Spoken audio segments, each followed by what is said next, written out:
आहेत, रील्स करणारे लोक आहेत.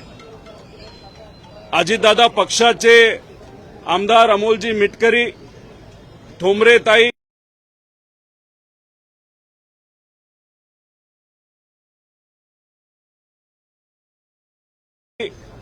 व त्यांच्यातले जे कोणी पदाधिकारी आपापल्या लेवलला लढतायत ते सुद्धा असतील, माझ्यासारखे परिवारातले काही लोक आणि कार्यकर्ते, असे सर्वच लोक आपापल्या लेवलला तिथं लढत आहेत. आणि हा लढा लढत असताना एक प्रेशर निर्माण झालं, एक ताकद एकत्रित आली. आणि ती ताकद एकत्रित आल्यानंतर कुठंतरी आता असं जाणवायला लागलेलं आहे की ज्या दिशेने हे इन्व्हेस्टिगेशन, हा तपास जायला पाहिजे, त्या दिशेने कुठं ना कुठंतरी हा तपास त्या ठिकाणी जात आहे. पण हा जात असताना त्याच्यामध्ये काही गोष्टी आपल्याला जाणवतात. काल डीजीसीएकडनं जे काही त्या ठिकाणी अहवाल दिला गेला, त्या अहवालावर मी बोलेलच. पण डीजीसीएने आतापर्यंत दिलेले कुठले कुठले अहवाल आहेत ते क्रमवारीने आपल्या समोर त्या ठिकाणी मी मांडेल. आज आपल्या माध्यमातून मी बोलतोच आहे, पण 2 दिवसात मी अजून एक प्रेस कॉन्फरन्स घेणार आहे आणि त्या प्रेस कॉन्फरन्सच्या माध्यमातून अजून काही गोष्टी मी तिथं सांगणार आहे. पण आज या प्रेस कॉन्फरन्सच्या माध्यमातून लगेच आम्ही काय करणार आहोत आणि कालचं जे काही डीजीसीएकडनं स्पष्टीकरण आलं आहे त्याच्यावर फक्त मी त्या ठिकाणी बोलेल. याच्यामध्ये 28 जानेवारीला डीजीसीएकडनं हा अहवाल त्या ठिकाणी दिला गेला, म्हणजे ऍक्सिडेंट झाल्या त्याच दिवशी हा अहवाल आला होता. 28 जानेवारी 2026 1:36 दुपारचा. याच्यामध्ये त्यांनी असं लिहिलंय की the last regulatory audit carried out by DGCA in the month of February 2025 no level 1 findings were issued. म्हणजे 28 जानेवारीला जेव्हा दादांचं शव हे हॉस्पिटलमध्ये होतं, पोस्टमॉर्टम त्यांचा सुरू होता, अख्खं महाराष्ट्र त्या ठिकाणी दुःखाच्या डोंगरामध्ये दुःखात त्या ठिकाणी होतं, त्यावेळेस यांनी हा रिपोर्ट काढला आणि ह्याच्यात सांगितलं. नाहीतर तिथं व्हीएसआरला क्लीन चिट देण्याचा पहिला प्रयत्न हा 28 जानेवारीला त्या ठिकाणी झाला. याच्यामध्ये सांगितलं होतं लेवल 1चं कुठेही काय त्या ठिकाणी अडचण आम्हाला जाणवली नाही. त्याच्याच बरोबर ज्या व्यक्तीचं आम्ही राजीनामा मागतोय ते म्हणजे या देशाचे एव्हिएशन मिनिस्टर, त्यांनीच 28 तारखेला एक स्टेटमेंट दिलं, no safety concerns with Learjet aircraft VSR ventures, असं एव्हिएशन मंत्र्यांनी त्या ठिकाणी सांगितलं. आणि डिटेलमध्ये वाचायला गेलो तर director general of civil aviation has thoroughly checked and all approvals were given. कुणाला? व्हीएसआरला. The organization VSR Ventures also seems to have undergone an assessment last year. हे त्या ठिकाणी सांगण्यात आलं. पायलट बद्दल पण ते तिथं बोलले.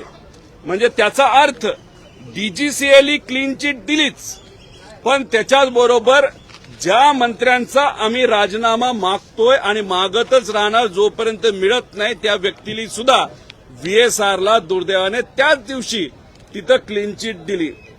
आता तुम्ही म्हणाल की काल जो काय अहवाल हा डीजीसीएचा आला, काही प्रमाणात आपल्याला यश मिळालं, काही प्रमाणात यश मिळालं, पण ते नखा एवढं. ते काय हे मी तुम्हाला सर्वांना सांगतो. स्पेशल सेफ्टी ऑडिट व्हीएसआर व्हेंचर्सचं तिथं झालं आणि काल असा अहवाल सेफ्टी ऑडिटचा आणि व्हीएसआरवर आम्ही काय ऍक्शन घेतली हे कालच्या रिपोर्टमध्ये आपण सर्वांना त्या ठिकाणी सगळ्यांनी त्या ठिकाणी बघितलं. याच्यामध्ये काय लिहिलंय? The multidisciplinary audit team observe several non compliances, म्हणजे अनेक त्रुटी त्यांना जाणवल्या. त्या कशामध्ये? Approved procedure in the organisation in the area of airworthiness, म्हणजे विमान उडवायच्या आधी विमान हे उडण्याच्या लायक आहे का, त्याला एअरवर्दी सर्टिफिकेट असतं, त्याच्यामध्येच यांना बऱ्याचशा त्रुटी त्या ठिकाणी दिसल्या, एअर सेफ्टीमध्ये दिसल्या आणि फ्लाईट ऑपरेशन्समध्ये दिसल्या. म्हणजे आम्ही प्रेस कॉन्फरन्स घेऊन तुमच्या माध्यमातून, मीडियाच्या माध्यमातून लोकांपर्यंत, इन्व्हेस्टिगेशन एजन्सीज पर्यंत, डीजीसीए पर्यंत जो ज्या विषय घेऊन पोहोचण्याचा प्रयत्न करत होतो तेच विषय यांनी या रिपोर्टमध्ये घेऊन सांगितले. हो, व्हीएसआरच्या बाबतीत तिथं नॉन कम्प्लायन्स होता. अरे तुम्ही आता बोलताय नॉन कम्प्लायन्स होता, पण आमचा नेता गेला ना. या महाराष्ट्राचा एक मोठा नेता जो आज उपमुख्यमंत्री असला, पण लोकांच्या मनामध्ये तो आज मुख्यमंत्री होता आणि उद्या तो 100% मुख्यमंत्री बनू शकला असता, असा आमचा मराठी नेता आज दुर्दैवाने नाही. आणि या रिपोर्टमध्ये तुम्ही म्हणता हो व्हीएसआर या कंपनीच्या प्रोसिजरमध्ये नॉन कम्प्लायन्सेस होते. पण तुम्ही हे बोलत असताना त्याच्यानंतर त्यांनी त्या ठिकाणी खाली जर बघितलं, म्हणजे 28 तारखेला क्लीन चिट देण्याचा प्रयत्न केला, पण फक्त महाराष्ट्राच्या तमाम जनतेने आणि मीडियाने त्या ठिकाणी हा मुद्दा लावून ठेवला, म्हणून यांनी हा रिपोर्ट तिथं काढला. पण या रिपोर्टमध्ये सुद्धा त्यांनी एक रस्ता ठेवलाय व्हीएसआर व्हेंचरला वाचवण्याचा. तो कसा हे समजून घ्या. In the view of non compliances observe, म्हणजे त्रुटी ज्या आम्हाला दिसलेल्या आहेत, अँड कन्सिडरिंग द गॅप्स, म्हणजे त्याच्यामध्ये काही आपल्याला अडचणी त्या ठिकाणी जाणवत आहेत. In the maintenance procedures it is decided to initiate the corrective measures by immediately grounding. म्हणजे लेअर जेटची जी सर्व विमानं आहेत त्याच्यामध्ये 6 होते, त्याच्यातली आता ही 5 त्यांनी केले, त्यातले 7 होते, त्यातले 2 म्हणजे दुर्दैवी घटना घडलं म्हणजे अजितदादांचं 1, आणि 2023ला जे आधीच लेअर जेट पडलं होतं ते दुसरं. म्हणजे असे 5 राहिलेले त्यांनी थांबवलं. वा, मोठं काम केलं. हे करायला हरकत नाही, केलंच पाहिजे होतं. कारण याच्यामध्ये उद्या जाऊन एखादा व्हीआयपी नाही तर कुठलाही नागरिक बसला असता, नाही तर तिथं असणारा पायलट याचा जीव धोक्यात 100% त्या ठिकाणी येण्याची शक्यता होती. आणि हे ग्राउंड केलं, त्यामुळे काही प्रमाणात हे चांगलंच झालं. पण फक्त एक बघा, त्याच्यानंतर त्यांनी एक लाईन वापरली, till continued airworthiness standards are restored.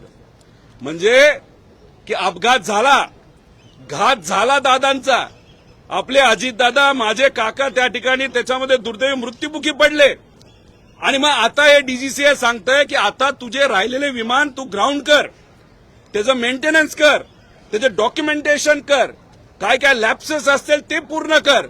म्हणजे टिल कंटिन्यूड एअर वर्दी स्टँडर्ड्स आर रिस्टोर्ड, म्हणजे एअर वर्दी स्टँडर्ड झाले मग उडवायला लाग, मग धंदा करायला लाग, मग पैसा कमवायला लाग. मग तुझे जे पैसेवाले आणि राजकीय लोक, जे इन्व्हेस्टर तुझ्यामध्ये आहेत, त्याची तू काळजी घेत जा, असं तिथं डीजीसीएने अप्रत्यक्षपणे सांगितलं, असं त्या ठिकाणी आपल्याला बघायला मिळतंय.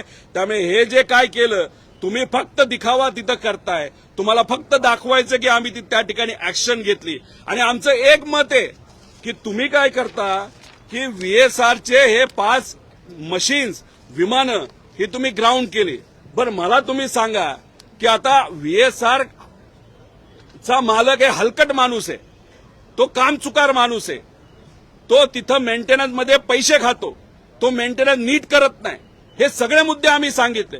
मग एखादा माणूस एखाद्या विषयामध्ये जर चोरी करत असेल, तो फक्त लेअर जेटमध्ये चोरी करणार आहे का? तो लेगेसीमध्ये चोरी करणार नाही का? तो ग्लोबल नावाच्या विमानामध्ये जे काही त्याच्याकडे आहेत त्याच्यामध्ये तो चोरी करणार नाही का? बीच क्राफ्ट नावाचं विमान, त्यात तो चोरी करणार नाही का? चोरी करणारा माणूस आणि मर्डर करणारा माणूस आणि सिरियल किलर हा काय एकाच विषयामध्ये तो फक्त त्या बाबतीत तसा वागतो असं नाही, सगळ्याच बाबतीत तो वागतो. आणि जर तुम्ही जर त्याचं लेअर जेटच्या बाबतीत काही नॉन कम्प्लायन्सेस आहेत असं सांगत असाल, तर त्याचे नॉन कम्प्लायन्सेस बाकी विमानामध्ये 100% तिथं असू शकतात. आणि त्या विमानामध्ये आज या राज्याचे मुख्यमंत्री सुद्धा त्या ठिकाणी ट्रॅव्हल करतात, उपमुख्यमंत्री जे दुसरे आहेत ते सुद्धा त्याच्यामधून त्या ठिकाणी प्रवास करतात, सेलिब्रिटी प्रवास करतात, क्रिकेटर, पिक्चरवाले लोक असतील, बिझनेसमॅन प्रवास करतात. मग जर तुम्ही 5 विमानं ग्राउंड करत असाल, तर मग बाकीचे विमानं उडवत ठेवायला, धंदा करायला तुम्हाला कुणी सांगितलंय? त्यामुळे तुम्ही ग्राउंड करत असताना सगळेच विमान तुम्ही ग्राउंड करा. कारण का एका कुठल्या तरी हॉटेलमध्ये जर तिथं ड्रग्ज सापडले असतील आणि त्या मालकाचे 5 हॉटेल असतील, तर बंद करत असताना एक हॉटेल बंद करून चालणार नाही, सगळे हॉटेल बंद करावे लागतील. तसंच या विमानाच्या बाबतीत सुद्धा VSRच्या ज्या काही विमानं आहेत ती तिथं लगेचच्या लगेच ग्राउंड झाली पाहिजे. पण तसं होणार नाही. त्याचं कारण आणि त्याच्या सांगणीच आधी आम्ही मागणी करतोय, TDPचे जे खासदार आहेत, जे आज या देशाचे एव्हिएशन मिनिस्टर आहेत, त्यांच्या नेत्याची आणि VSRचे आर्थिक संबंध असल्यामुळे इथं कुठंतरी VSRला वाचवलं जातं हे आधी बोललो आणि आता सुद्धा त्या ठिकाणी आम्ही ठाम आहोत. त्यामुळे आम्हाला या देशातल्या सरकारला, तिथं पंतप्रधान साहेबांना, तिथं असणाऱ्या होम मिनिस्टर साहेबांना, त्याच्याचबरोबर लीडर ऑफ ऑपोजिशनला विनंती करायची आहे की हे जे महाशय त्या ठिकाणी बसलेले आहेत, ज्या कुठल्या पक्षातले ते आहेत, त्यांना त्या पदावर राहण्याचा कुठलाही अधिकार नाही. अशाच पद्धतीने तुम्ही कुठेतरी VSRला वाचवतात असं आमचं मत आहे. आता एक तुम्ही गोष्ट लोकांनी सुद्धा समजून घेतली पाहिजे, नेत्यांनी सुद्धा समजून घेतली पाहिजे. VSRची 5 विमानं तुम्ही ग्राउंड केली, पण मग एअरवर्दीनेस सर्टिफिकेट कोण देतं? मेंटेनन्स हा वेळेवर होतो हे कोण बघत असतं? एअर सेफ्टीची जबाबदारी कोणाची? हे DGCAची जबाबदारी आहे. त्यामुळे जर VSRला तुम्ही त्या ठिकाणी चूक केली असं सांगत असाल तर DGCAने सुद्धा त्या ठिकाणी चूक केली असं आमच्या सगळ्यांचं मत आहे. त्यामुळे आम्ही आता ही मागणी करत आहोत की आमचं असं मत आहे की आता तुम्ही VSR व्हेंचरच्या मालकावर त्या ठिकाणी कारवाई केली पाहिजे, त्याला तुम्ही ताब्यात घेतलं पाहिजे. त्याच्याचबरोबर DGCAचे जे कुठले अधिकारी या विमानाशी आणि इतर विमानाशी त्या ठिकाणी निगडीत होते त्या लोकांवर सुद्धा कारवाई तिथं होणं तितकंच महत्वाचं आहे. एरो नावाची जी कंपनी या महाराष्ट्रामध्ये, ज्यांनी त्यांच्या व्हॉट्सअपवर असं सांगितलं होतं की हा विमान उडण्यालायक आहे आणि त्या दिवशी इथं वेदर पण ओके आहे, आपल्याला व्हिजिबिलिटी चांगली आहे, तेव्हा त्या कंपनीवर सुद्धा कारवाई झाली पाहिजे. आणि त्या ग्रुपमध्ये असणारे या राज्य सरकारचे जे कोणी त्या विभागाचे योग्य असे अधिकारी आहेत त्या अधिकाऱ्यांवर सुद्धा कारवाई करण्याची जरूरत आहे. कारण VIP जर आमचे अजितदादा तिथे ट्रॅव्हल करत होते, मग तुमची जबाबदारी होती की त्या सगळ्या गोष्टींमध्ये लक्ष घेऊन ते खरंच विमान हे उडण्यालायक होतं का नव्हतं याच्याकडे सुद्धा तिथं लक्ष देण्याची जरूरत आहे असं आमचं त्या ठिकाणी मत आहे. त्यामुळे त्यांच्यावर सुद्धा कारवाई होणं हे महत्वाचं आहे. त्याच्याचबरोबर एरो झालं, VSR झालं, DGCA झालं आणि चौथं हे सरकारी अधिकारी झाले आणि 5वं या सगळ्या गोष्टींमध्ये आमचं असं मत आहे की ह्याला एक क्रिमिनल अँगल आहे, ज्याला लोक म्हणतात घातपात. त्यामुळे एक अज्ञान व्यक्तीवर सुद्धा त्या ठिकाणी कारवाई आपल्याला करता येणार नाही, पण FIR नक्कीच आपण तिथं करू शकतो. त्यामुळे सर्व प्रेसशी बोलल्यानंतर मी मरीन ड्राईव्ह पोलीस स्टेशनला त्या ठिकाणी जाणार आहे आणि मी DGCAच्या विरोधात तिथं असणारे जे अधिकारी या विमानाच्या संलग्न असणारे नाहीतर या VSR कंपनीवर काम करणारे त्या अधिकाऱ्यांवर FIR झालं पाहिजे. त्याच्याचबरोबर VSR कंपनीच्या मालकांवर FIR झाला पाहिजे, एरो या कंपनीवर FIR झाला पाहिजे. चौथं की जे अधिकारी त्या ग्रुपवर आहेत, ज्या अजितदादांच्या ग्रुपवर जिथं चर्चा होती कुठलं विमान घ्यायचं आणि कुठलं नाही घ्यायचं, तिथं जे कोणी अधिकारी या विषयाच्या निगडीत असतील त्यांच्यावर तिथं FIR झाली पाहिजे. आणि एक अननेम्ड FIR ही क्रिमिनल जे आपण त्याला कॉन्स्पिरसी म्हणतो याच्या मागे घातपात हा विषय आहे. त्यामुळे त्या व्यक्तीवर सुद्धा तिथं FIR झाली पाहिजे. त्यामुळे या 5 लोकांवर आणि 5 प्रकारचे FIR करण्यासाठी थोड्या वेळानंतर मी त्या ठिकाणी जाणार आहे. पण हे करत असताना याच्यामध्ये अनेक मुद्दे आणले आणि ते मुद्दे मी परत जाऊन त्या बाबतीत बोलीलच. बरेच काय माहिती माझ्यापर्यंत आलेली आहे. त्यामुळे मला DGCA मध्ये असणाऱ्या लोकांना एवढंच सांगायचंय, त्याच्याचबरोबर तिथं असणारे जे कोणी मंत्री आहेत त्यांना तिथं सांगायचंय, केंद्र सरकारला सांगायचं, राज्य सरकारला सांगायचं की दादांचा ऍक्सिडेंट हा ऍक्सिडेंट आहे का घातपात आहे याच्या खोलात आम्ही जाणारच. आम्हाला कुणी तिथं अडवू शकत नाही. अडवण्याचा प्रयत्न केला तर त्यांना त्या ठिकाणी सांगायचंय की आमच्याकडे बरीच त्या ठिकाणी माहिती आहे. त्यामुळे आम्हाला आमची इच्छा आहे की दादांना तिथं न्याय मिळाला पाहिजे. ऍक्सिडेंट झाला का घातपात झाला हे लोकांसमोर त्या ठिकाणी आलं पाहिजे. आणि त्यासाठी कुठेही जावं लागलं, कसंही लढावं लागलं, त्यासाठी महाराष्ट्राचा प्रत्येक व्यक्ती हा लढायला तयार आहे. पाताळात जावं लागलं तरी आम्ही पाताळात जाऊ, पण जो कोणी जबाबदार व्यक्ती आहे त्याला बाहेर काढल्याशिवाय आणि जेलमध्ये टाकल्याशिवाय आणि त्याला जबाबदार धरल्याशिवाय आम्ही शांत बसणार नाही.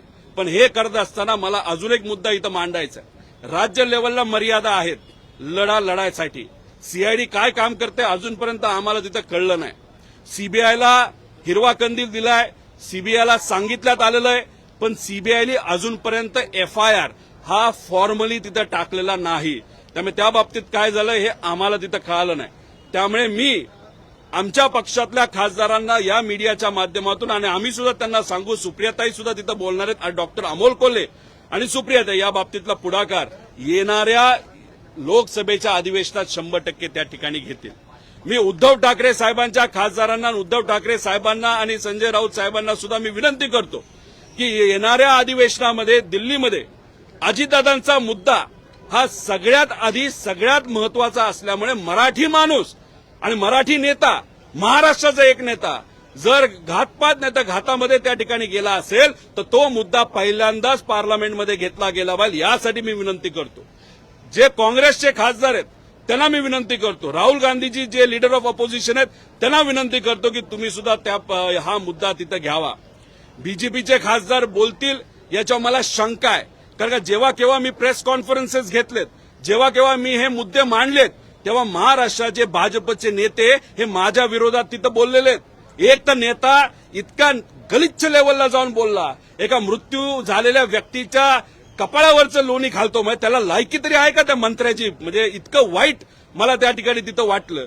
त्याच्याचबरोबर एक भोपळा फुटणार, अजून काय काय लोक बोलले. तुम्ही लोक बोलायचं बोला, तुमच्या या खालच्या लेवलच्या बोलण्यावर मला काही परिणाम होत नाही, आम्हाला परिणाम होत नाही. आम्ही आमच्या लेवलला त्या ठिकाणी लढणार. त्यामुळे भाजपच्या खासदारांकडनं आम्ही अपेक्षा धरत नाही. पण काही दिवसांपासून आपण जर बघितलं तर एकनाथ शिंदे साहेबांचे काही नेते मंत्री काही प्रमाणात या इन्व्हेस्टिगेशनच्या बाजूने सकारात्मक बोलत आहेत. त्यामुळे त्यांच्या खासदारांना, एकनाथ शिंदे साहेबांना, श्रीकांत शिंदेंना मी विनंती त्या ठिकाणी करतो. आणि दादांचे मित्र असल्यामुळे, दादांबरोबर अनेक वर्ष काम केल्यामुळे जे आपल्या राज्याचे मुख्यमंत्री आहेत देवेंद्र फडणवीस साहेब यांना सुद्धा विनंती करतो की यासाठी खास बाब म्हणून तुम्ही एक वेगळा प्रयत्न त्या ठिकाणी करावा आणि कुठेतरी या विषयामध्ये लक्ष घालून दादांना न्याय कसा मिळेल यासाठी आपल्या सर्वांनाच त्या ठिकाणी तिथं प्रयत्न करावे लागतील. त्याच्याचबरोबर तृणमूल काँग्रेस पार्टीला सुद्धा आम्ही विनंती करणार आहोत, कारण का त्यांनी सगळ्यात पहिल्यांदा हा मुद्दा तिथं घेतला. पण दुसऱ्या दिवशीच तिथं अंत्यविधी असल्यामुळे लाखो लोक तिथं येणार असल्यामुळे पवार साहेबांनी स्टेटमेंट देत असताना तिथल्या लाखो लोकांच्या सेफ्टीसाठी एक वेगळं स्टेटमेंट तिथं दिलं होतं. पण नंतर इन्व्हेस्टिगेशन 13 दिवस केल्यानंतर बरेच काय गोष्ट हे त्या ठिकाणी आपल्याला तिथं दिसले. आज एफआयआर आम्ही करत असताना एफआयआर घेतील अशी आमची अपेक्षा आहे. पण आज जर आमचा एफआयआर घेतला नाही, नुसती नोंद जर केली, तर उद्याच्या दिवशी बारामतीला जाऊन लोकांच्या उपस्थितीमध्ये 100 असतील, 10 असतील, 1 असेल का 1000 असतील हे मला तिथं सांगता येणार. तिथं जाऊन मात्र तिथं असणाऱ्या पीआय समोर जाऊन आम्ही बसू आणि एफआयआर होत नाही तोपर्यंत आम्ही त्या ठिकाणी उठणार नाही. त्यामुळे आज मरीन ड्राईव्हच्या तिथं पोलीस स्टेशनला आणि आज जर इथं एक्सेप्ट नाही झालं तर उद्या बारामतीला जाऊन हे एफआयआर तिथं आम्ही करू. आणि अनेक लोकांनी आम्हाला इच्छा व्यक्त केलेली आहे की आम्ही आमच्या लेवलला आमच्या पोलीस स्टेशनला एफआयआर करू. एक मला महाराष्ट्राच्या तमाम लोकांना सांगायचंय, हा लढा माझ्या एकट्याचा नाही, हा लढा सगळ्यांचा आहे, हा फक्त परिवाराचा नाही. तुम्हाला जे जे वाटतं, जे योग्य आहे ते योग्य वाटत असेल, जर तुम्हाला वाटतं की दादांच्या वतीने एक एफआयआर तुमच्या भागात व्हावा, तो विषय तुमचा आहे, तुमचं प्रेम असेल तर तुम्ही त्या ठिकाणी त्या गोष्टी सर्व कराव्यात. पण बारामतीकरांनी काल परवा जे काय गावं बंद पाडली, त्यांनी त्या ठिकाणी जे काय कलेक्टरला विनंती केली, आणि हे काय फक्त एकाच तालुक्यात झालं नाही, दादांवर प्रेम करणारे सामान्य कार्यकर्ते मराठी लोक या अख्ख्या महाराष्ट्रामध्ये आहे. त्यामुळे तो विषय फक्त एका तालुक्यापुरता राहील असं मला वाटत नाही. फक्त गव्हर्नमेंटच्या प्रॉपर्टीची काळजी आपण सर्वांनी घेतली पाहिजे. आपण कुठेतरी शांततेत जी आपली विनंती आहे त्या ठिकाणी मांडली पाहिजे, एवढंच तिथं मी आपल्या सर्वांना म्हणेल. पण आता एफआयआर हा तिथं आम्ही करू आणि एफआयआर करत असताना वेगवेगळ्या कलमाच्या अंतर्गत आम्ही तिथं एफआयआर हे करणार आहोत. ज्याच्याबद्दलची माहिती एकदा एफआयआर झाला नाही तर एकदा रिक्वेस्ट आम्ही दिली तर ती रिक्वेस्ट झाल्यानंतर मी आपल्या सर्वांना या बाबतीत नक्कीच डिटेलमध्ये सांगेन. त्यावर अमोल मिटकरी असतील किंवा तुम्ही असतील या सगळ्या विषयात स्थगन प्रस्ताव आणण्यासंदर्भामध्ये तुम्ही काही करणार आहात का? सभागृहामध्ये तुम्ही आज दिवसभर असाल. एकदा एफआयआर तर होऊ दे, एफआयआर करून देतात का नाही हे आधी आपल्याला बघावं लागेल. एफआयआर जर झाली तर मग कुठेतरी आपल्याला म्हणावं लागेल की हा इथं जे असणारे प्रशासन आहे, इथं असणारे जे अधिकारी आहेत त्यांची सुद्धा इच्छा आहे आणि शासनाची सुद्धा इच्छा आहे की एफआयआर तिथं झालं पाहिजे. कारण क्लिअर कट याच्यामध्ये सांगितलं आहे की हो VSR ची चूक होती आणि VSR ची चूक ज्या विषयामध्ये होती ते मॉनिटर करण्याची जबाबदारी DGCIची होती. त्यामुळे या सगळ्या लोकांवर एफआयआर 100% त्या ठिकाणी होऊ शकतात असं आमच्या वकिलाचं मत आहे. काल जो अहवाल आलाय त्यावरून कुठेतरी तपास योग्य दिशेने जातो असं वाटतं. महाराष्ट्राकडनं जो प्रेशर येतोय, कारण 28 जानेवारीला जो अहवाल आला VSRला क्लीन चिट दिली होती. आता महाराष्ट्रामधून प्रेशर वाढत गेलं आणि हे इथं थांबेल असं समजू नका. प्रत्येक व्यक्तीला असं वाटतंय की दादाला न्याय मिळाला पाहिजे. प्रत्येक तालुक्यातल्या व्यक्तीला वाटतंय आणि दादांवर प्रेम करणाऱ्या जे ते करोडो लोक आहेत. त्यामुळे प्रत्येक व्यक्तीला वाटतं आणि सगळ्यांनी सोशल मीडियापासून पार रस्त्यापर्यंत, गाव बंद करण्यापासून दुकान बंद करण्यापर्यंत या सगळ्या गोष्टींमध्ये लक्ष घातल्यामुळेच कुठेतरी आता ही DGCA नाही तर मंत्री आणि मंत्र्यांवर प्रेशर त्या ठिकाणी आल्यामुळेच कुठेतरी हे दाखवण्याचा प्रयत्न आहे. कारण कालचा अहवाल बघितल्यानंतर त्याच्यामध्ये VSRला वाचवण्यासाठी सुद्धा तितकाच प्रयत्न केला जातोय. VSRने अजून गेल्या काही दिवसात काय काय केलंय आणि त्याला कसं सरकारकडनं मदत झाली मी आज तर सांगत नाही, पण 2 दिवसामध्ये प्रेस कॉन्फरन्स घेऊन मी आपल्या सर्वांना सांगितलं. सर, बारामती विधानसभेची निवडणूक जी आहे ती सुनेत्रा पवार लढणार यावरती राष्ट्रवादीच्या कोर कमिटीच्या बैठकीमध्ये निर्णय झालेला आहे. महाविकास आघाडी या सगळ्या बारामती विधानसभेच्या संदर्भात काही चर्चा करणार आहे का? बैठक घेऊन कोण लढवायची काय? एक तर मी कुठला मोठा नेता नाही, पुन्हा तिकीट पक्षाकडनं द्यायचं नाही द्यायचं या निर्णय प्रक्रियेमध्ये मी त्या ठिकाणी नसतो.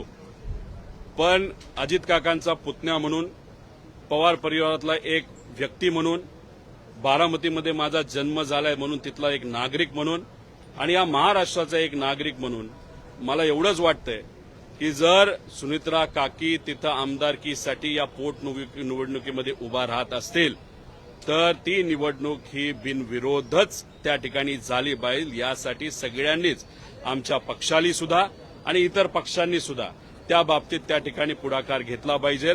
आणि जे कोणी अपक्ष उभा राहायचा म्हणून राहतात त्यांनी जर त्या ठिकाणी उभं राहिलं तर लोक त्या बाबतीत काय करतील तो त्यांचा विषय. पण शेवटी ही लोकशाही आहे, त्यामुळे लोक नक्कीच एक संवेदनशील विचार करून ताईंना या निवडणुकीमध्ये, या पोटनिवडणुकीमध्ये म्हणजे काकींना, सुनेत्रा काकींना बिनविरोध करतील असं मला वाटतं. पण अजूनपर्यंत माझ्या पक्षापर्यंत मी पोहोचलेलो नाही. पक्षाला न बोलता न विचारता हे स्टेटमेंट या ठिकाणी दिलं. प्रोटोकॉल तोडल्यामुळे मी माझ्या पक्ष प्रमुखांचं त्या ठिकाणी दिलगिरी व्यक्त करतो. पण मलाही हा विश्वास आहे साहेबांची सुद्धा हीच भूमिका असणार आहे, आमच्या नेत्यांची, सुप्रियाताईंची सुद्धा आणि आमच्या प्रदेश अध्यक्षाची सुद्धा हीच भूमिका असणार आहे. जी हिंदी में जानना चाहेंगे, DGCA की तरफ से जो कॉन्ट्राडिक्टरी रिपोर्ट आया है 28 तारीख को क्लीन चिट दी हुई, अभी कह रहे हैं कि एयरवर्दीनेस सर्टिफिकेट नहीं था. कैसे देखते हैं इन्वेस्टिगेशन हो रहा है क्योंकि बार बार आप सवाल उसी पे उठा रहे हैं? अगर इन्वेस्टिगेशन की बात करें तो जो 28 जनवरी को एक्सीडेंट हुआ था, वो एक्सीडेंट होने के बाद लोगों के मन में शंका थी वो एक्सीडेंट है या जानबूझ के वो प्लेन गिराया गया, मुझे उसके पीछे कुछ क्रिमिनल कॉन्स्पिरेसी है कि नहीं. ये मैं नहीं बोल रहा, लोगों के मन में चर्चा है और ये चर्चा बढ़ती ही वहां पे जा रही है.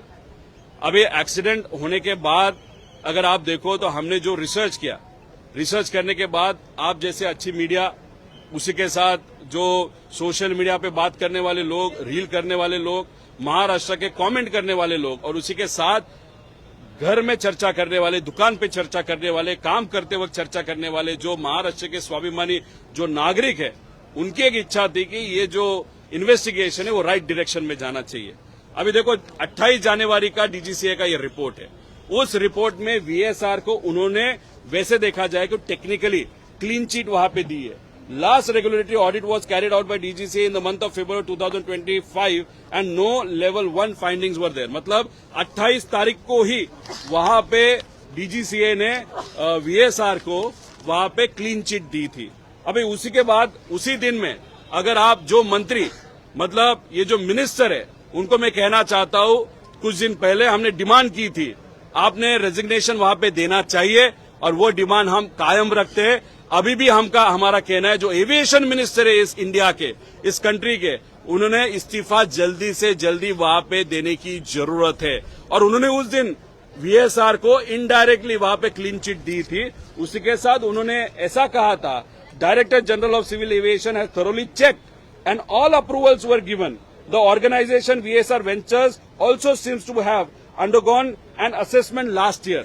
That means ये क्लीन चिट वहां पे उन्होंने दी 28 तारीख को DGCA ने दी, उसी के बाद मंत्री महोदय ने दी, उसके बाद कल का जो रिपोर्ट आया, ये रिपोर्ट आने के लिए क्या क्या चीजों का रीजन हम बता सकते हैं। एक तो लोगों से जो बढ़ता हुआ प्रेशर, उसके कारण मीडिया का जो प्रेशर है उसका कारण देते हुए इस DGCA पे प्रेशर आया, मंत्री पे प्रेशर आया, मंत्री के पार्टी पे प्रेशर आया, जो लोग सत्ता है उन पे प्रेशर आया। उन्होंने कल ये क्लैरिफिकेशन वहां पे दिया, लेकिन ये क्लैरिफिकेशन देते वक्त अगर आप देखो, ये टिप ऑफ द आइसबर्ग है, ठीक है।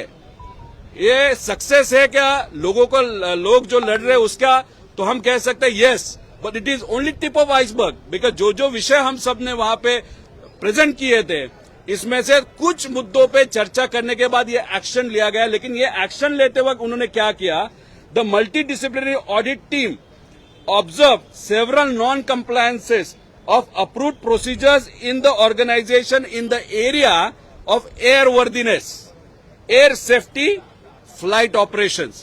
अभी देखो, कंपनी जिम्मेदार होती है, उसके साथ DGCA भी जिम्मेदार होता है, क्योंकि प्लेन में बैठने वाला कोई भी व्यक्ति वो सिर्फ वो प्लेन ऑपरेटर पे डिपेंड नहीं होता। DGCA ने जिस तरीके से उनके अधिकारी ने वो प्लेन मेंटेन किया गया है, नहीं गया है, कंपनी अच्छी है, बुरी है, टेक्निकली क्या चीज है, ये सब देखने के लिए लोगों की इच्छा होती है या लोगों का विश्वास होता है कि DGCA ने भी इसमें ध्यान दिया था। अभी एयरवर्दीनेस कंपनी की जिम्मेदारी सिर्फ है क्या? नहीं, अकाउंटेबल मैनेजर भी जवाबदार है उस कंपनी का, तो अकाउंटेबल मैनेजर VK सिंह है VSR का।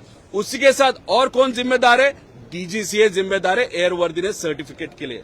और एयर सेफ्टी के बारे में कोई भी शंका हो, कंपनी भी जिम्मेदार है और DGCA भी जिम्मेदार है। फ्लाइट ऑपरेशंस के बारे में डिस्पेंसेस के लिए कौन कौन जिम्मेदार है? वो कंपनी VSR भी है, DGCA भी है। अभी DGCA ने ये देते वक्त और नीचे अगर आप गए तो उन्होंने कहा है, in the view of non compliances observed and considering the gaps in the maintenance procedure, it is decided to initiate the corrective measures by immediately grounding Learjet 4045 aircraft, 5 aircraft उन्होंने ग्राउंड किए। उसके बाद ये क्या लिखते वो देखो, till continued airworthiness standards are restored, मतलब DGCA wants this VSR company to prosper, to grow, to continue, to make profit, to do business। अभी इसमें अगर आप देखें तो अगर किसी को एक्शन लेनी है तो पूरा कंपनी बंद करना था। अगर लेयर जेट में डिस्पेरेंसीज DGCA को दिखी तो ये बंदा नहीं, तो ये जो कंपनी VSR सिर्फ एक टाइप के एयरक्राफ्ट के बारे में वहां पे नेग्लिजेंस नहीं दिखाएगी, वो दिखाएगी तो सब जगह दिखाएगी, उसके लेगेसी हो या जो भी हो।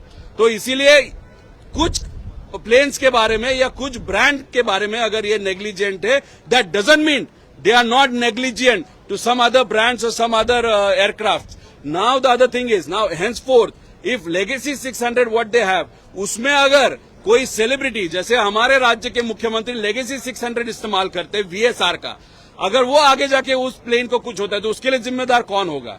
उसमें cricket celebrities, movie celebrities, businessman travel करते हैं, अगर आगे जाके एक्सीडेंट हुआ तो क्या? तो इसकी नियत VSR के मालिक की नियत ही अगर खराब है, उसकी नियत में ही खोट है, तो सिर्फ 5 जो फ्लाइट से वो ग्राउंड करने के बजाय आपकी कंपनी वहां पे ग्राउंड होनी चाहिए, ऐसे हम सबकी मांग है। लेकिन TDPA जो पार्टी है, उसका जो नेता आज मंत्री करके वहां पे बैठा, एविएशन मंत्री बन के, तो उनके नेता की जो कंपनी और उसके और VSR के कुछ रिलेशन होने के कारण, और बीजेपी में ऐसे बहुत सारे नेता है, उनके और VSR के बहुत क्लोज रिलेशनशिप होने के कारण VSR पे डायरेक्ट एक्शन वहां पे ली नहीं जा रही।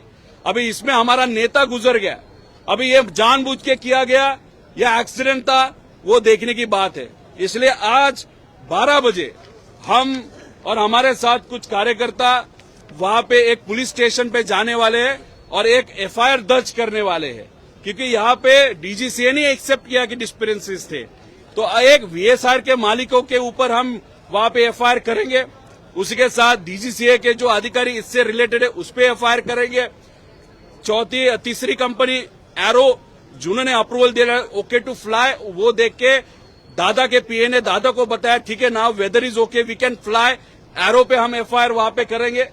चौथा, उस एरो के ग्रुप में जो जो अधिकारी है वो सरकार, राज्य सरकार के उस अधिकारी के ऊपर हम एफआईआर करेंगे। और पांचवी एफआईआर ये अननेम्ड एफआईआर होगी जिसमें ये क्रिमिनल कॉन्स्पिरेसी है ऐसे लोगों का कहना है, इसलिए एक अननेम्ड एफआईआर हम करेंगे। अभी एफआईआर ये पुलिस स्टेशन लेगा कि नहीं लेगा वो देखा जाएगा। आज मुंबई में अगर उन्होंने एफआईआर नहीं लिया तो हम कल बारामती जाके लोगों के उपस्थिति में, बारामती के लोगों के उपस्थिति में वहां पे एफआईआर करेंगे। दूसरी बात, सीआईडी ने अभी तक क्या किया वो हमको नहीं मालूम। सीबीआई के पास आपने ये इन्वेस्टिगेशन दिया है लेकिन ऑफिशियली सीबीआई की तरफ से कोई एफआईआर वहां पे हुआ नहीं, इसलिए इस चीजों में हम वहां पे ध्यान देके ये कार्रवाई करें। तो और दूसरी बात, जाते जाते वक्त हम हमारे पक्ष के जो 8 एमपीज है उनको विनती करने वाले, अमोल जी कोले के साथ बात हुआ है, सुप्रिया सुले के साथ बात हुआ है, उन दोनों ने बोला है कि हम आने वाले पार्लियामेंट्री अधिवेशन में इसके बारे में चर्चा करेंगे, वहां पे आवाज उठाएंगे और ये जो मंत्री है उनका रेजिग्नेशन वहां पे हम मांगेंगे। हम उद्धव ठाकरे साहब के पक्ष के जो नेता है उद्धव ठाकरे साहब, संजय जी राउत जो है और उन्हीं के साथ सब खासदार, उनको हम विनती करते हैं। उसी के साथ कांग्रेस के जो सब खासदार है, नेता और leader of opposition Rahul Gandhi ji को हम विनती करते हैं कि आने वाले अधिवेशन में एक मराठी नेता, एक महाराष्ट्र का नेता, एक उप मुख्यमंत्री, एक डीसीएम वहां पे इस एक्सीडेंट में गुजर गए, वहां पे कॉन्स्पिरेसी है नहीं है और ये जिस तरीके से इन्वेस्टिगेशन चल रहा है वो प्रॉपर ही नहीं चल रहा, इसलिए आने वाले पार्लियामेंट में ये विषय लेना चाहिए। उसी के साथ ममता दीदी हो या बाकी जो भी पक्ष है उनके साथ हम बात करेंगे। लेकिन अगर आप देखो कुछ दिनों से जो महाराष्ट्र राज्य के जो बीजेपी के मंत्री है उनके जो ट्रोलर्स है वो हमारा विरोध वहां पे कर रहे हैं, बहुत लो लेवल पे जाके हमारे बारे में बात मंत्री कह रहे हैं। इसलिए बीजेपी के खासदार की तरफ से हमारी कुछ इच्छा नहीं है, हम उनके किसी भी खासदार के साथ बात नहीं करेंगे। सिर्फ अजीत दादा के जो मित्र थे फडणवीस साहब उनको हम विनती करेंगे, बस उतना ही। लेकिन एकनाथ शिंदे साहब के जो कुछ खासदार है, श्रीकांत शिंदे जी है या उनके जो नेता है, उन्होंने प्रॉपर इन्वेस्टिगेशन इस चीज में होना चाहिए ऐसी मांग की है, इसलिए उनको भी हम विनती करेंगे पार्लियामेंट में महाराष्ट्र के वती से या महाराष्ट्र के ओर से। उसी के साथ हमारा जो नेता यहाँ पे गुजर गया तो उनके ओर से उनको न्याय देने के लिए पार्लियामेंट में जो मित्र पक्ष है बीजेपी का, केंद्र सरकार में टीडीपी, उसके जो मंत्री है उनके रेजिग्नेशन की बात और प्रॉपर इन्वेस्टिगेशन और क्रिमिनल इन्वेस्टिगेशन इसमें होना चाहिए, उस बारे में वहां पे मांग करे ऐसे विनती ये आने वाले पार्लियामेंट सेशन में हम करेंगे। एयर क्रैश हुआ लेकिन अभी तक कोई फॉर्मल एफआईआर नहीं दर्ज हुई है। जो एमओएस सिविल एविएशन उनका कहना है कि मंथ एंड तक तो जो है फरवरी एंड तक डीजीसीए का रिपोर्ट आना अपेक्षित है और वो लाएंगे। ये देखो उनको मुझे कहना है, मुझे मालूम नहीं कि वो इस चीज में ज्यादा ध्यान क्यों नहीं दे रहे। अभी तक उन्होंने राजनीति ध्यान में रखी है क्या, या जो जैन टेम्पल का विषय अभी तक उनके दिमाग में बैठा है क्या? अरे आप भाजपा के व्यक्ति नहीं हो, महाराष्ट्र के लोगों ने आपने चुन के दिया है, तो आप थोड़ा सा आगे जाके उसके लिए प्रयत्न करो, लेकिन वो प्रयत्न उनकी तरफ से होंगे वो मुझे नहीं मालूम। 15 फरवरी का टाइम दिया था प्रिलिमिनरी रिपोर्ट का, अरे 15 फरवरी हो गया, अभी 24 फरवरी आ गया या 25 फरवरी आ गया, अभी तक अब तक प्रिलिमिनरी रिपोर्ट वहां पे नहीं आया, उसके लिए कौन जिम्मेदार है? इसलिए तारीख पे तारीख आप देते जा रहे हो, सिर्फ उसका कारण है आपको वीएसआर को बचाना है और वीएसआर से रिलेटेड भाजपा के जो नेता है, जो बिजनेसमैन है और टीडीपी के जो नेता है उनको आपको बचाना है। इसलिए आपने किसको सैक्रिफाइस किया? तो आपने अजीत दादा को अनफॉर्चुनेटली वहां पे सैक्रिफाइस कौन से स्टाइल में किया? तो उनकी इन्वेस्टिगेशन आप प्रॉपरली नहीं कर रहे हो, तो आपकी जो यादें थी दादा के तरफ, आपके भावना थी दादा की तरफ, वो आपने सैक्रिफाइस करते हुए आपने कमर्शियल एंगल लिया, आपने दोस्तों का एंगल लिया, आपने राजनीतिक एंगल लिया, लेकिन दादा के इन्वेस्टिगेशन को न्याय नहीं दिया। ऐसे हम सबको वो एमओएस के बारे में वहां पे लगता है। डीजीसीए राज्यमंत्री ऐसा कह सकते हैं कि जैसे डिस्क्रिपेंसी सामने आ रही है, you think the DGCA is completely caught napping in this, कि जैसे पहले क्लीन चिट दे रहे हैं और अभी कह रहे हैं कि नहीं? देखिए, डीजीसीए के सब अधिकारी करप्ट है ऐसे मैं नहीं बोलूंगा, लेकिन उसमें से कुछ अधिकारी करप्ट है और वो जो कुछ अधिकारी करप्ट है उसका और वीएसआर का बहुत निजी संबंध है। श्वेता सिंह का नाम मैं वैसे ही नहीं ले रहा हूं। श्वेता सिंह क्या इन्वेस्टिगेशन अलग तरीके से होने की जरूरत है, उनके बारे में जो प्रूफ मेरे पास है वो प्रूफ 2 दिन के बाद मैं आपके सामने लाऊंगा।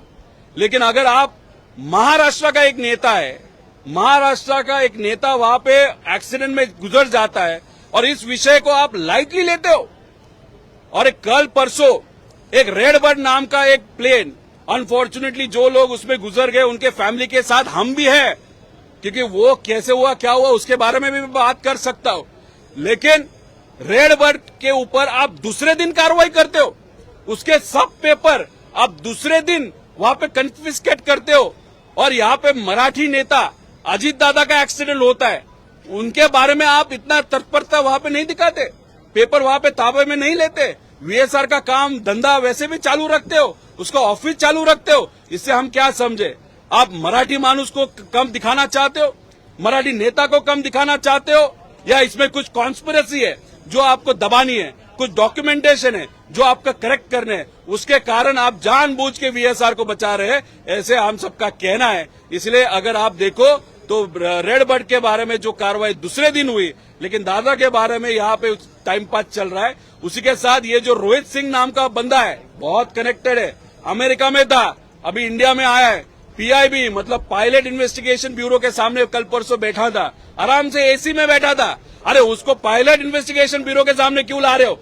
उसको लाओ ना पुलिस के सामने, सीबीआई के सामने, सीआईडी के सामने। वो आप नहीं करोगे, उसको एसी में बिठा के सिर्फ चर्चा करोगे। ये जो चल रहा है ना, इसके पीछे कुछ तो फिर अलग तरीके की कॉन्स्पिरेसी, ऐसे हम सबको कहना है। अगर कॉन्स्पिरेसी नहीं है तो ये वीएसआर पे कार्रवाई आप करो, जो भी एक्शन लोगों के मन में है, वो एक्शन इमिडिएटली वहां पे लेने की जरूरत है। राज्यमंत्री मुरलीधर मोहोळ असं म्हणाले की या प्रकरणातला जो अहवाल आहे तो फेब्रुवारी शेवटपर्यंत येईल। तुम्ही 15 फेब्रुवारी सांगितली, 15 फेब्रुवारी होऊन गेली, आता आले 25 फेब्रुवारी, मग काय एवढा वेळ लागतोय? वीएसआर मध्ये काय अशा नेत्यांची विमानं सुद्धा आहेत ज्याची नावं तुम्हाला घेता येणार नाहीत का? ही जी विमानं आहेत, जी या काही ठराविक नेत्यांची, मित्रपक्षाची, काही मोठ्या बिझनेसमनची आहेत, ती विमानं हळूहळू तुम्हाला दुबईला आणि अमेरिकेला शिफ्ट करायची आहेत. आंध्राचं एक विमान जे भारतात होतं, आंध्रामध्ये होतं, ते गेल्या 15 दिवसामध्ये अमेरिकेच्या नावाली शिफ्ट झालंय. म्हणजे कुठं ना कुठं तरी तुम्ही वीएसआरला पाठिंबा देताय. आता कुठेतरी त्यांनी स्टेटमेंट दिलं, एमओएस जे कोणी मुरली भाऊ असतील, ह्याच्या आधी स्टेटमेंट द्यायला काय झालं होतं, याच्यासाठी तुम्ही प्रयत्न करायला काय झालं होतं? फक्त भाजपचा एक मंत्री आहात, तुम्हाला मंत्रीपद भाजपने दिलं म्हणून गप बसायचं का? जैन टेम्पलचा, जैन मंदिराचा जो विषय तो अजून सुद्धा तुमच्या डोक्यात बसलेला आहे, त्यात तुम्ही राजकारण करताय. त्यामुळे हे जे काय आहे ते चुकीचं आहे. 15 फेब्रुवारीपर्यंत रिपोर्ट येणार होता, तो आला नाही. 28 जानेवारीचा रिपोर्ट आला डीजीसीएचा, त्यात तुम्ही वीएसआरला क्लीन चिट दिली. आता हा रिपोर्ट आला जो आला आता काल 24 तारखेला, त्याच्यामध्ये सुद्धा तुम्ही म्हणाले की नाही त्याच्यामध्ये चुकी होत्या. मग 28चा चुकीचा होता का, मग आता कालचा चुकीचा, हे तुम्ही त्या ठिकाणी सांगा.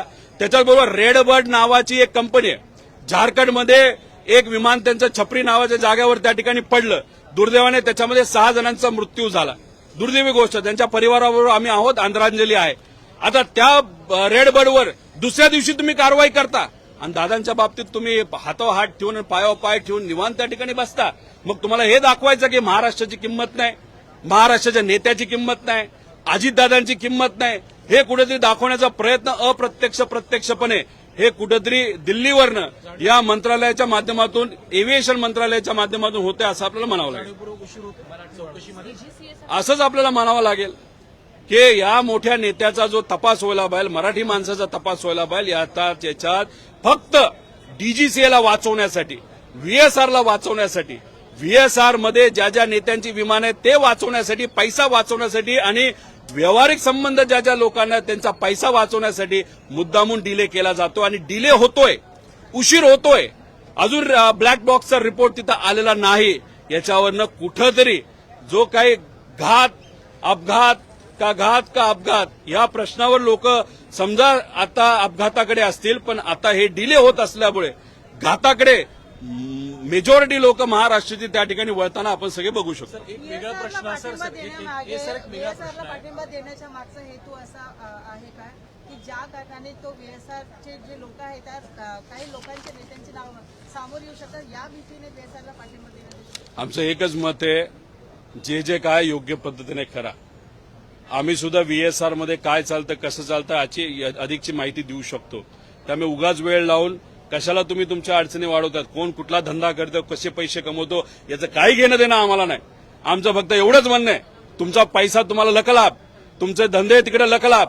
पण आता VSRच्या बाबतीत आम्ही भावनिक दृष्टिकोनातून त्या ठिकाणी इन्व्हॉल्व्ह झालेलो आहे. अख्खा महाराष्ट्र आता याच्यामध्ये सहभाग घेत आहे. या VSRला बंदच पाडावं लागेल. घटना कशी घडली, त्याच्या मागे क्रिमिनल अँगल आहे का, आणि हे टेक्निकल अँगल आहे, आता हे सिद्ध झालंय. त्यामुळे VSRला तुम्ही बंद करा.